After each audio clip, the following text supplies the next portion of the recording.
Hello বন্ধুরা, আজ রান্না করব ছোটো মাছের তরকারি। তো এখানে আমি সবগুলো মশলা দিয়ে মাছগুলোকে মাখিয়ে রেখেছি আর গ্যাসে তেলটা গরম হতে দিচ্ছি। তো ফার্স্টে আমি সবগুলো উপকরণ কেটে রেখেছি, কারণ এইগুলো দিয়ে আজকে আমি টমেটো দিয়ে আর মাছ দিয়ে রান্না করব। তো ফার্স্টে দিয়ে দেব এখানে তেলের মধ্যে আমি পেঁয়াজ কুচি। ঠিক করে দেখবেন আগে তেলটা গরম হয়েছে কিনা। তো আমার তেলটা প্রায় অনেক গরম হয়ে গেছে। তো ফার্স্টে আমি দিয়ে দিচ্ছি পেঁয়াজ কুচি অ্যান্ড তারপর কিছু কাঁচামরিচ দিয়ে দেবো। ওই মাছ মাখিয়ে রেখেছি যেখানে ওইখানে, আর কিছু কাঁচামরিচ দিয়ে দেবো তেলে। দেওয়ার পর এখন দিয়ে দিচ্ছি তেলের মধ্যে কাঁচামরিচ। তো পেঁয়াজটাকে খুব সুন্দর করে ভাজতে হবে যেন লাল লাল হয়ে আসে।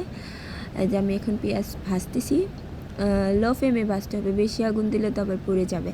তো হালকা আগুনেই ভাজতেছি পেঁয়াজ ভাজার পর দিয়ে দেবে টমেটো। তো এখন আমি পেঁয়াজটাকে সুন্দর করে নাড়তেছি অ্যান্ড মাছগুলোর মধ্যেই কাঁচামরিচগুলো মাখিয়ে রেখে দিচ্ছি। এই যে পেঁয়াজটা অনেক লাল লাল হয়ে গেছে, এখন দিয়ে দেবো টমেটো। তো এই যে সবগুলো টমেটো দিয়ে দিচ্ছি।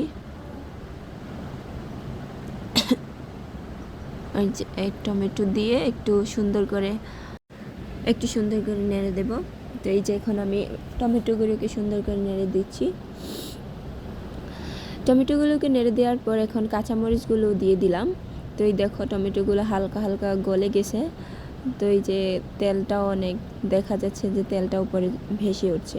তো এইভাবে আরও কিছুক্ষণ কষিয়ে নেওয়ার পর দেন কিছুক্ষণ পর মাছ দেব। এই যে সুন্দর টমেটোগুলো গলে যাচ্ছে। তো এখন আমি মাছ দিয়ে দেওয়ার পালা। যে আস্তে আস্তে মাছ দিয়ে দিচ্ছি খুব সুন্দর করে। এটা অনেক আগেই মাছটা মাখিয়ে রেখেছিলাম। এভাবে মাছ মাখিয়ে রাখলে আমার ভালো লাগে।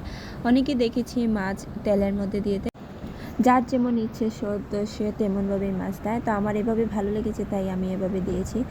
তাই আস্তে আস্তে মাছগুলোকে নাড়তে হবে, কারণ এটা ছোটো মাছ, ভেঙে যেতে পারে। তো খুব সাবধানে নাড়াচাড়া দেবেন। তো এই যে এখানে আমি সবগুলো মাছ দিয়ে সুন্দর করে নেড়ে দিচ্ছি আস্তে আস্তে, যেন মাছগুলো ভেঙে না যায়। তো এই যে এখানে মাছ দেওয়ার পরে যে অনেকগুলো তেল বেরিয়ে এসেছে। তো এইভাবে আরও কিছুক্ষণ কষিয়ে নেওয়ার পর তারপর আমরা কিছুটা পানি দিয়ে দেব। তো এখানে সুন্দর করে নাড়তেছি, প্রায় গ্যাসটাও লোতে রেখেছি, বেশি আগুন দিলে তো আবার নিচে দিয়ে পুড়ে যেতে পারে। তো এই যে এখানে দেখো আমার টমেটোগুলো প্রায় গলেই গিয়েছে।